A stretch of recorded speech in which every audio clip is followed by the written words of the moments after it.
సదాబాల రూప అనే శ్లోకము సుబ్రహ్మణ్య భుజంగ శ్లోకం. ఎందుకంటే రేపు షష్ఠి.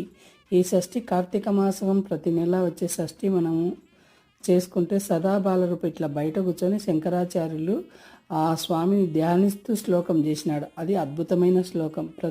ప్రతి ఒక్కరు ఈ శ్లోకాన్ని వినండి. చదివేదైతే రాదు, ప్రొనౌన్సియేషన్ తప్పుపోతే మనకు మళ్ళీ పాపకర్మలు వస్తాయి.